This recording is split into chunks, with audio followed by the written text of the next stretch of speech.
bellow. Drum lesson 22. Fill vocabulary. We've looked at quavers,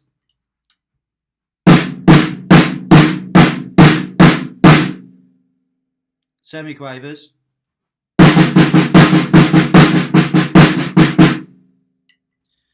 but now we're going to look at some new sticking. So just to recap, previous lessons we've covered loads of stuff, right? But the previous lessons were more intricate bass drum parts with a high 8th note ride cymbal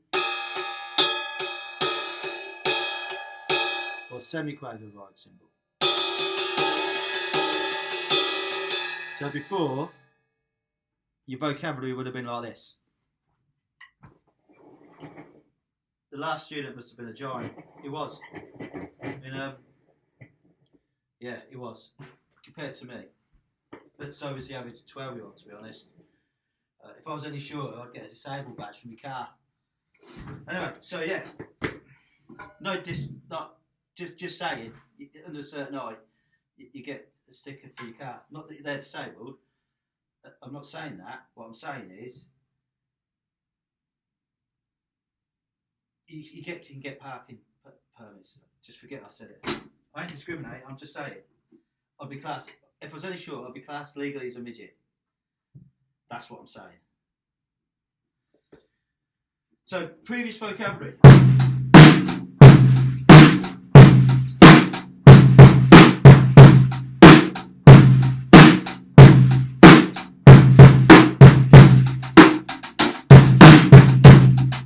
Which is basically quaver bass drum notes underneath, and then we looked at independent bass drum patterns.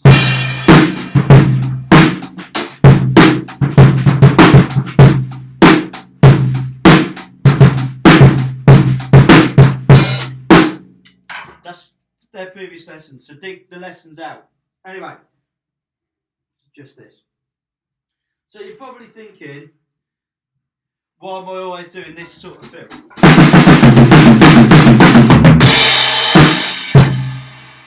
Bad actually, but you've got limited vocabulary. So what we're going to bring in now is dynamics with some accented notes and some new sticking.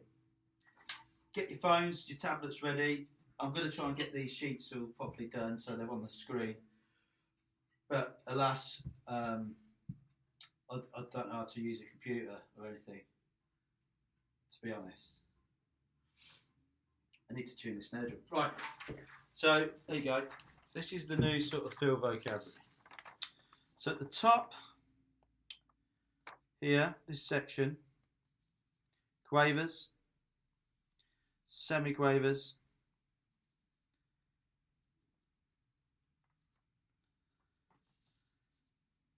and then we've got some new stick in here.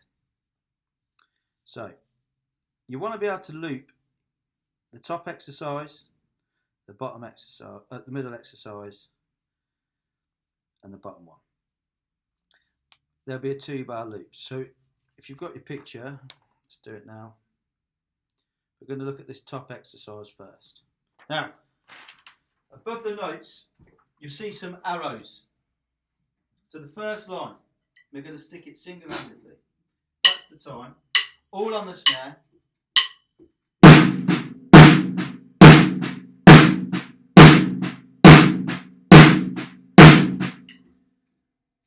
The note that's got an arrow is an accent. It's a louder note.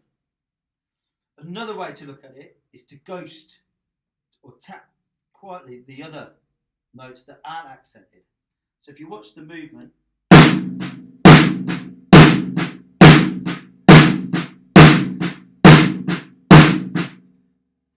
same exercise, but the second bar, still the same sticking, right, left, but the accent is on the and one, and two, and, which will be our left hand.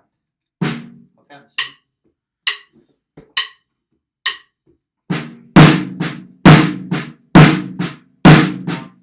2, 3, 4, and then I'm going to loop the whole exercise, 2 bars.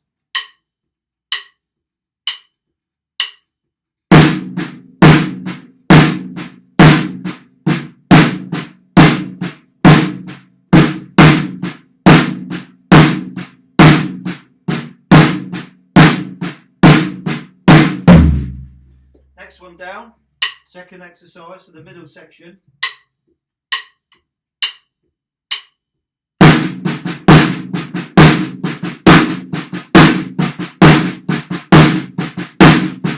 So I'm trying to focus more volume on the note under the accent, right, and then I'm ghosting the other one. So watch my movement. The right comes up, so I'm sort of still trying to get the lift from here, like a string puppet.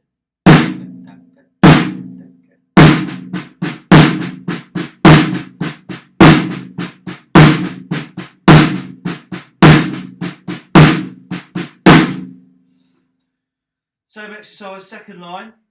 The accent is at the end of the grouping.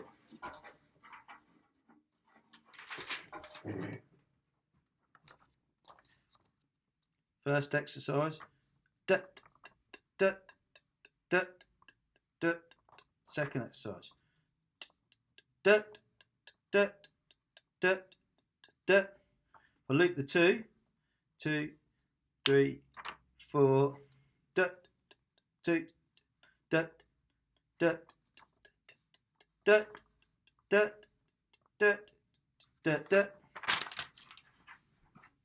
demonstrate.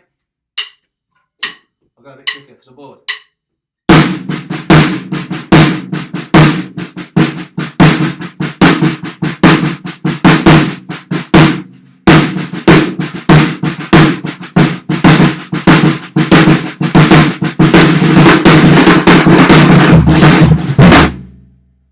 So, then we go on to the third exercise. Now, it's a quaver first, but I'm just going to tell you what it is because it's theory. So the third section, first bar, needs to sound like this.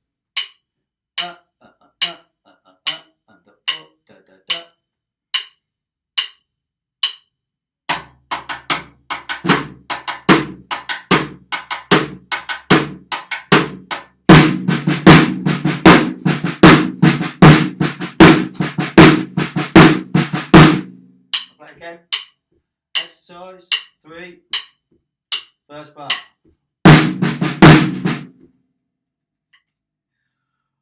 Woody did a woody.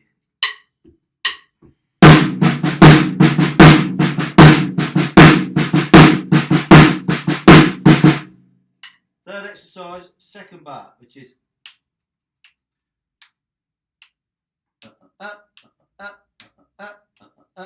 it's the semi-quaver first. If you look at your sheet, what you took a picture on, or you'll get the sheet, the semi-quaver, the double line is at the beginning of the sequence.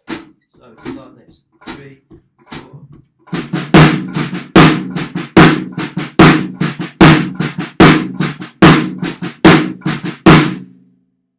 Got it? First line exercise 3. Second line exercise 3. I'll loop the 2. First line.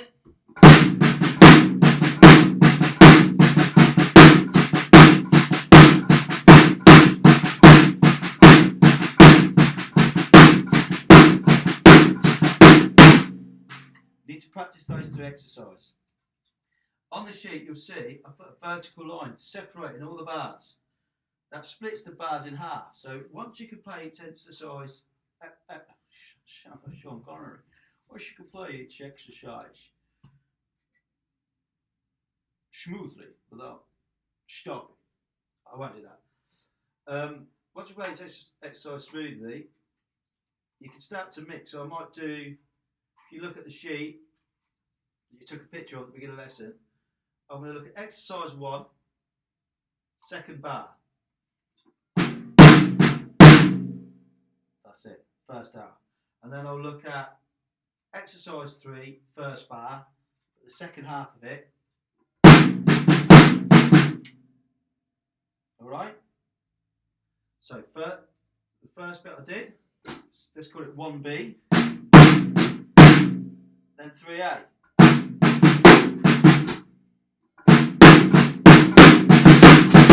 There's a new phrase.